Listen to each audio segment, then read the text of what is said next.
Alright, this is lecture 1. This will be on sequences and more specifically convergence of sequences. And well, let's get started. The first thing maybe we'll look at is a couple of examples. And what we want to be able to tell is whether these sequences will converge and what they might converge to. So there's one example. And here's another. Now, the first one here, you'll see, is probably quite obvious whether it converges and what it converges to. If I were to guess, it'd be 0. However, the question maybe we want to ask after that is, can we prove it? The second one, maybe not so simple, because does it converge to 1? Does it converge to -1? Maybe it converges to 0. Maybe it converges to all of them. Maybe it converges to none at all. For this, what we're going to need is a sort of very standard definition that will let us determine these facts. So let's introduce that now.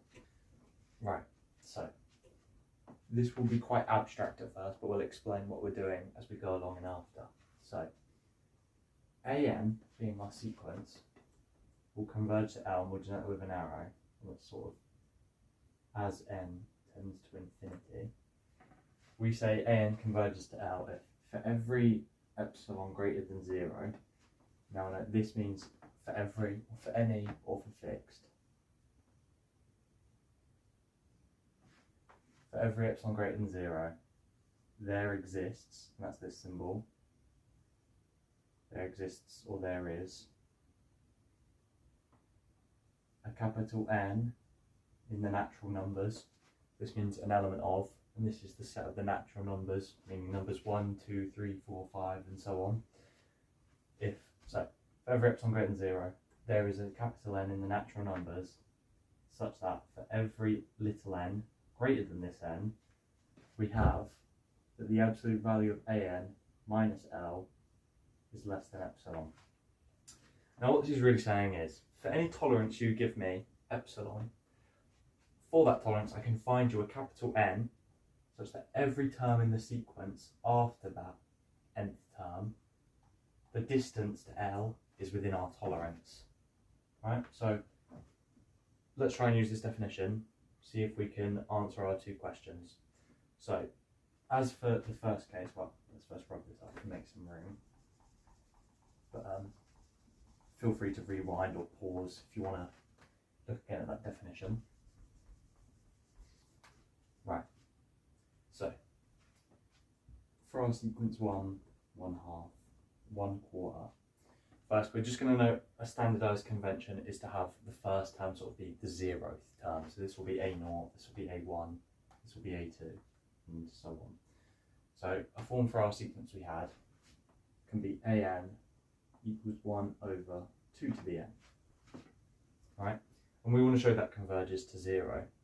So what we want to show is that for any epsilon greater than 0 you give me, I can find a capital N such that what we want will be 1 over 2 to the n minus 0 is less than epsilon. Right? Well, minus 0 is sort of redundant because it doesn't do anything. And 1 over 2 to the n is positive anyway, so we can get rid of these.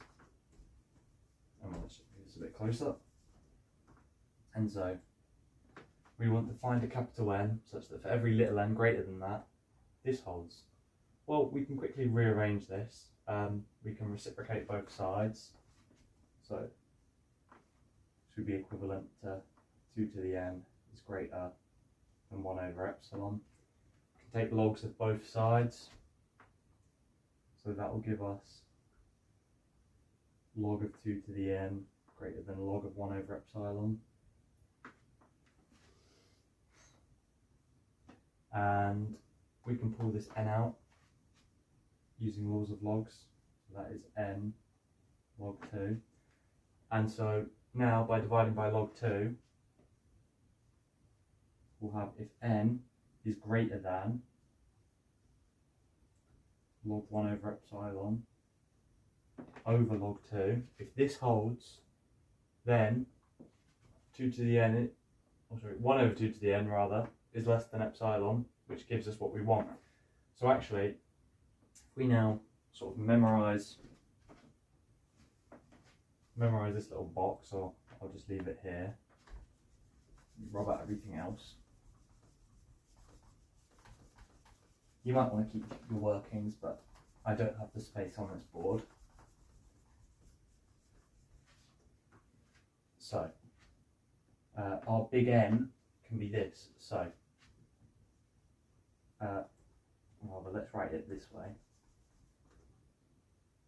For any n greater than or equal to big N, which is, if we choose any big N greater than log 1 over epsilon over log 2, then an minus 0 is less than epsilon. And so we're done. And we just use this square box to say that we're done.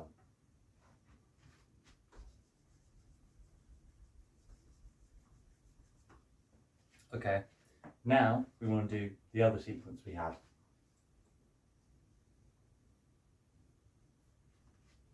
So we now want to use the ideas we had from before, try and test whether this converges, and you know, does it converge to 1, does it converge to -1, does it converge to 0? Well, we can do this slightly more generally. We can start off with, and we can actually prove this doesn't converge to anything. And we're going to do that by proof by contradiction. So let's write down proof. Now, what we're going to do is we're going to suppose it converges to something, and we're going to show, using the definition of convergence, we get a contradiction, so it couldn't converge to anything in the first place. So let's fix a real number L, which is what this might converge to. Okay. And now let's write down the definition of for it to converge to L. So for any epsilon greater than 0,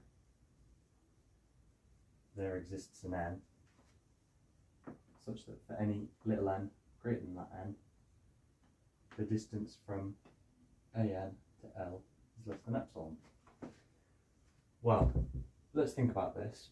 I can choose whichever epsilon I want here because it works for any. So let's have epsilon be 1/2, right?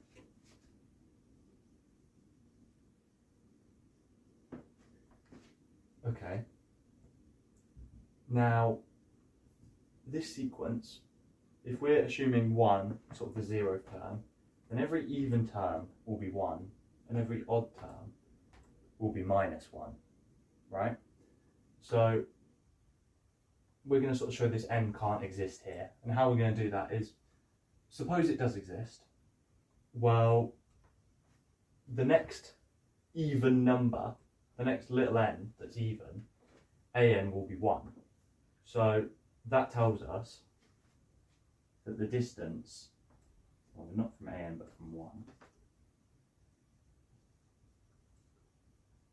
this must be true here, because for whatever n we have, there's always an even number greater than it, and on that even number an is 1, so the distance from L to 1 must be less than 1/2.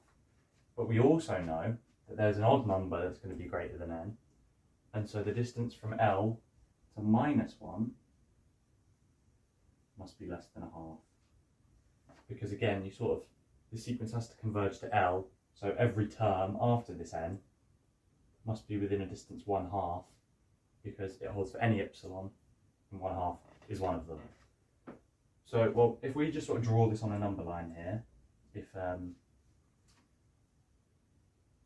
how should we do this? Well, we have 1 here, and -1 here.